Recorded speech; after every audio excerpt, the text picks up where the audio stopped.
ಚೌಕ. ಈಗ ಈ ಸಿನಿಮಾದಲ್ಲಿ ಸಿಚುವೇಶನ್ ಹೆಂಗಿದೆ ಅಂದ್ರೆ ಜಂಗ್ಲಿನ ಹೊಡಿಯೋಕೆ ಯಾರಾದ್ರೂ ಬೇಕು. ಈ ತರ ಸಿಚುವೇಶನ್ ಇದ್ದಾಗ ಅವರು ಆಲ್ರೆಡಿ 4 ಜನ ಇರ್ತಾರೆ. ಅವರಲ್ಲೇ ಯಾರಾದ್ರೂ ಒಬ್ರು ಜಂಗ್ಲಿನ ಹೊಡಿಬೋದು ಅನ್ನೋ ಒಂದು ಕ್ವಶನ್ ಬರುತ್ತೆ. ಬಟ್ ಇಲ್ಲಿ ಡೈರೆಕ್ಟ್ರು ಅದಕ್ಕೊಂದು ಆನ್ಸರ್ ಕೊಡ್ತಾರೆ. ಯಾರಾದ್ರೂ ಇವ್ರು 4 ಜನದಲ್ಲಿ ಜಂಗ್ಲಿ ಹತ್ರ ಫೈಟ್ ಮಾಡಿದ್ರೆ 5 ಜನ ಹೊರಗೆ ಹೋಗಕ್ಕಾಗಲ್ಲ. ಒಬ್ರು ಅಂಡರ್ಗ್ರೌಂಡ್ ಸೆಲ್ಗೆ ಹೋಗ್ಬೇಕಾಗತ್ತೆ. ಸೊ ಈಗ ಕಥೆಯ ಪ್ರಕಾರ ಅಲ್ಲಿರೋರು ಯಾರು ಅವರನ್ನ ಹೊಡೆಯೋಕೆ ಆಗಲ್ಲ. ಆಗ ದರ್ಶನ್ ಅವರ ಎಂಟ್ರಿ ಮೆಕ್ಯಾನಿಕಲ್ ಆಗಿನೋ ಅಥವಾ ಇವರಿದ್ರೆ ಜನ ಥಿಯೇಟರ್ಗೆ ಬರ್ತಾರೆ ಅಂತ ಅವ್ರ ಕ್ಯಾರೆಕ್ಟರ್ನ ಇಟ್ಟಿದ್ದಾರೆ ಅಂತ ಅನ್ಸಲ್ಲ. ಅಫ್ಕೋರ್ಸ್ ಅದು ಆಗತ್ತೆ. ಬಟ್ ಈಗ ಕತೆಗೂ ಕೂಡ ಆ ಥರ ಒಂದು ಕ್ಯಾರೆಕ್ಟರ್ ಅವಶ್ಯಕತೆ ಇರುತ್ತೆ. ಹಾಗಾಗಿ ರಾಬರ್ಟ್ ಅನ್ನೋ ಕ್ಯಾರೆಕ್ಟರು ಕಾಶಿನಾಥ್ ಅವರ ಡೈಲಾಗ್ಸ್ ಇಂದ ಇಂಟ್ರಡ್ಯೂಸ್ ಮಾಡ್ತಾರೆ.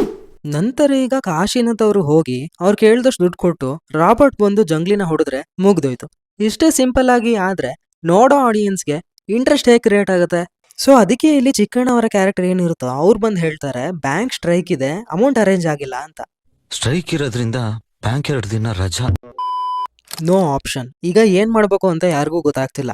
ಆಗ ಪ್ರಜ್ವಲ್ ಅವರ ಕ್ಯಾರೆಕ್ಟರ್ ಎಂಟ್ರಿ ಆಗಿ ನಾನೇ ಹೋಗ್ತೀನಿ ಅಂತೆಲ್ಲ ಹೇಳ್ತಾರೆ. ಇದರಿಂದ ವಿಜಯ್ ರಾಘವೇಂದ್ರ ಹಾಗೂ ಪ್ರಜ್ವಲ್ ಅವರ ನಡುವೆ ಇದ್ದ ಕಾನ್ಫ್ಲಿಕ್ಟ್ ಕೂಡ ಬಗೆಹರಿಯುತ್ತೆ. ದರ್ಶನ್ ಅವರ ಎಂಟ್ರಿ ಆಗೋಕೆ ಒಳ್ಳೆ ಮಾಸ್ ಮೂಮೆಂಟ್ ಕೂಡ ಡೈರೆಕ್ಟರ್ ಕ್ರಿಯೇಟ್ ಮಾಡಿದ್ರು. ಪ್ರಜ್ವಲ್ ಅವರಿಗೆ ಅವರನ್ನ ಫೇಸ್ ಮಾಡೋಕೆ ಆಗಲ್ಲ. ರಾಬರ್ಟ್ ಬಂದು ಇವರ ಕೆಲಸಕ್ಕೆ ಹೆಲ್ಪ್ ಮಾಡ್ತಾರೆ.